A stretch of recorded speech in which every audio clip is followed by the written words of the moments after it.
Hi everybody. It's been a while since I've done too much leading these colts around, but I decided to lead them around a little bit this morning. We've got the vet coming today, and so you'll see all that in a few minutes. But let's see see if they've remembered things that they learned before and if they still lead well.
Oh, maybe we'll try something different. Come here.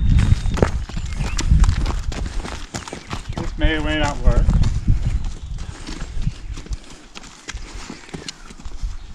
Oh.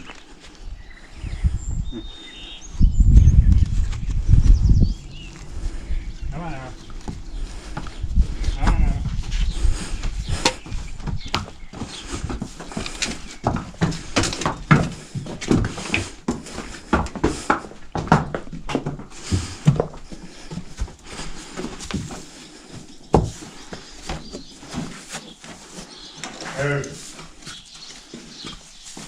Come on now. Hey. Come on. Come on. Come on.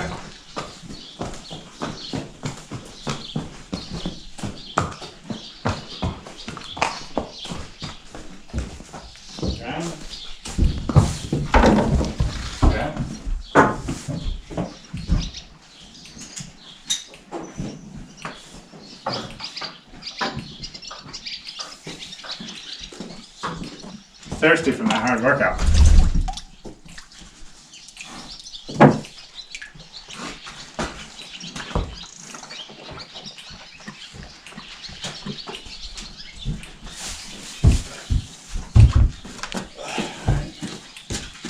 Okay.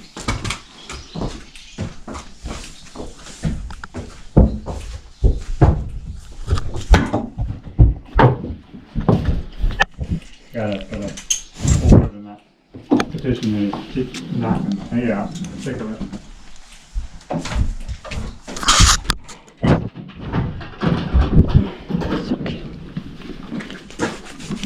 Okay, that went well. Okay, here we are with Petra. She's has come to help with do the vaccination for my horses. But we also have one other issue here we're dealing with Earl. And so I'm going to have Petra explain what this growth, what do we call it? Tumor growth? I guess you could call it a benign tumor. So let's get close up in the Levi. Dark in here. So we would call it, in horses, it's called a sarcoid. So you see that little growth there.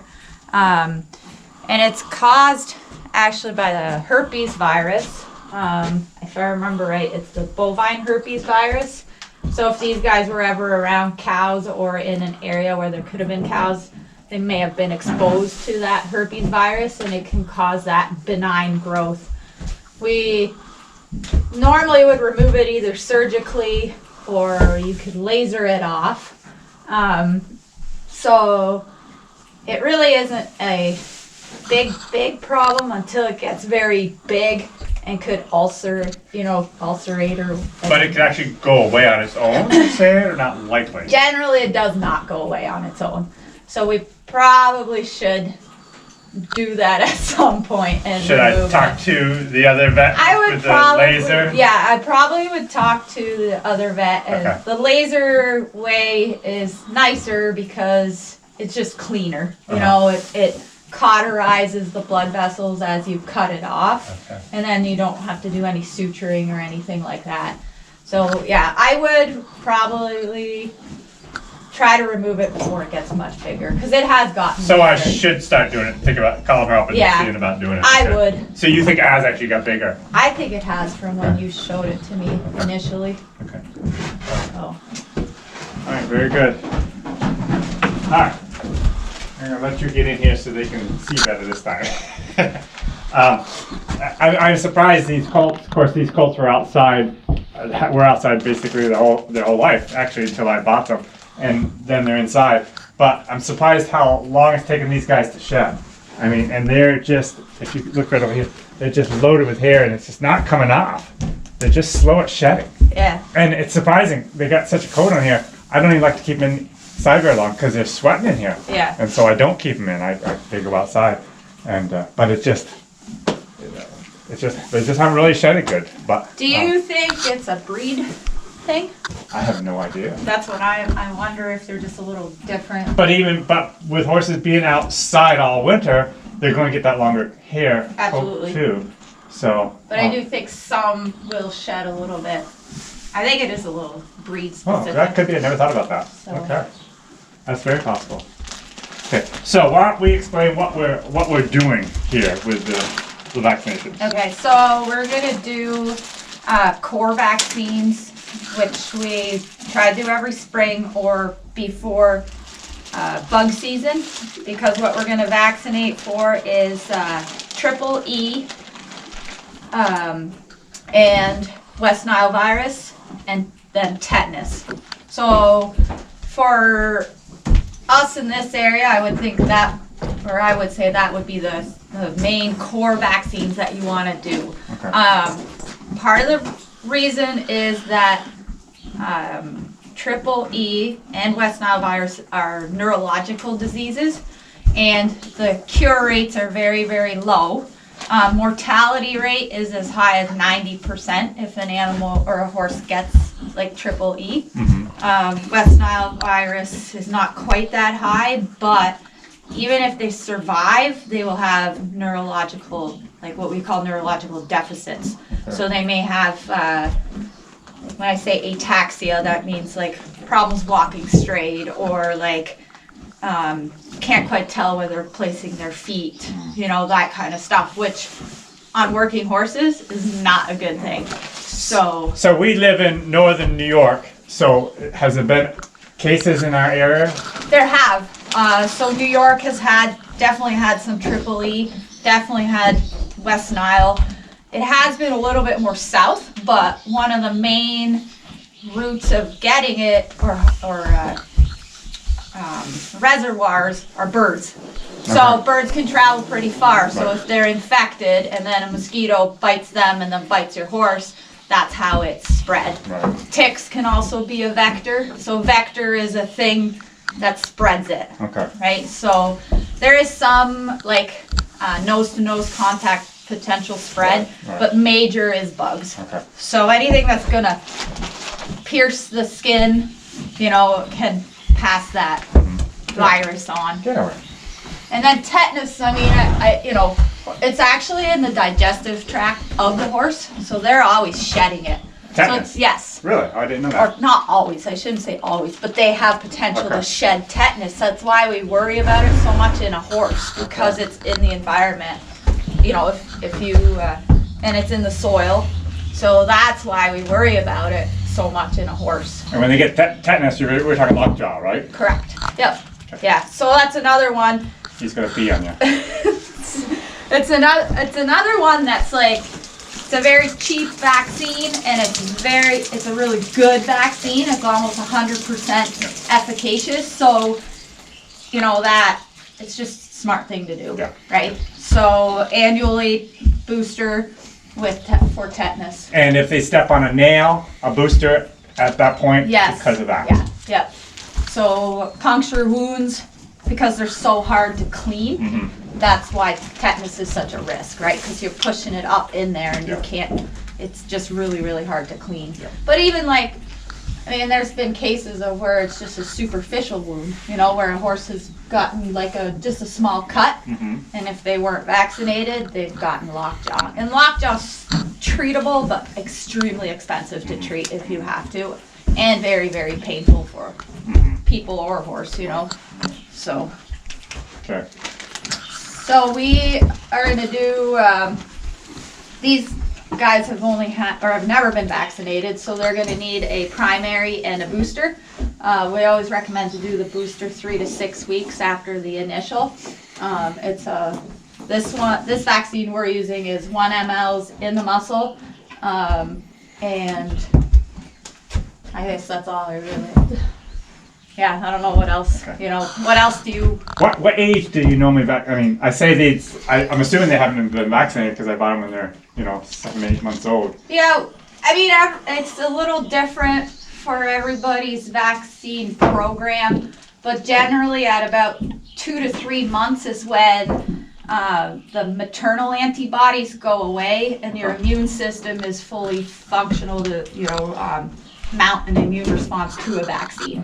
So before So it is that, possible that they've actually been vaccinated last summer after they were born, a few months later, but I'm assuming not, so that's why Yeah. we're just going to do this. So that's, any time when you don't know the vaccination status of a horse, it's better to restart from scratch. Yeah. So, the other thing I want to say is I got you a multi-dose bottle. This is a little bit cheaper that way, Yeah. but we have to be really good about clean needles every time, which you should do anyways between horses, Right. obviously, right? But definitely make sure you're going into the bottle with a clean needle every time. Okay. So, That's why we have he brought us a whole bag of needles here. And a couple of individual ones. yeah, because we have, this is a 10 dose and we were gonna be short a few doses, so I got you 2 individuals. I'm actually gonna use this one because that's Okay. a 1 ml, so, or a 3 ml. Easier to measure. So on a horse, you always want to give your shots up front by the neck. It's safer for you. I mean, there is deep muscle back here, but that's kind of the danger zone. So I don't know if maybe Jim, you want to just come up here and steady him. And then what I do I'm just is going to release his. Actually, his lead. unhitch him. Okay. So what I do is I pinch the skin so that it's kind of like desensitizing, and then I go straight in.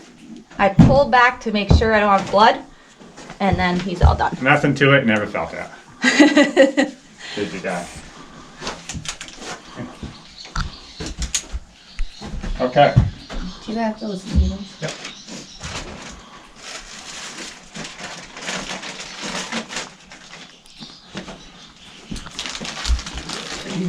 Get over.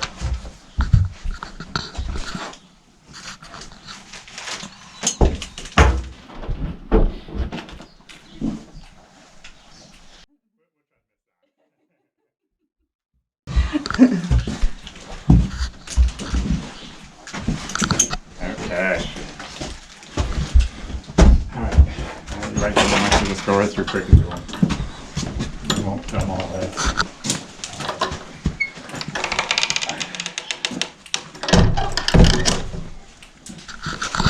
Anyway.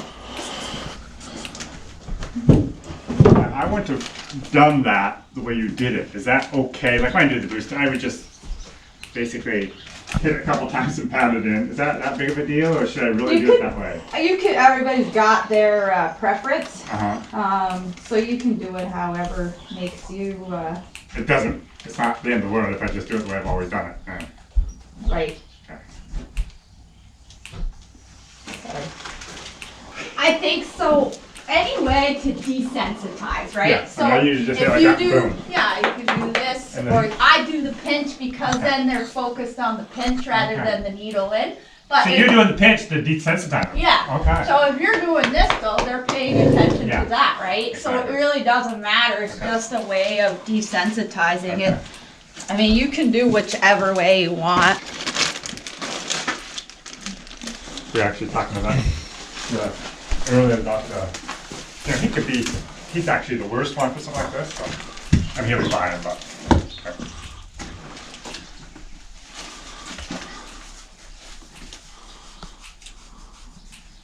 Look at that, he never flinched. You just never know with this guy. Sometimes he just goes berserk over things, and other times he's just perfect.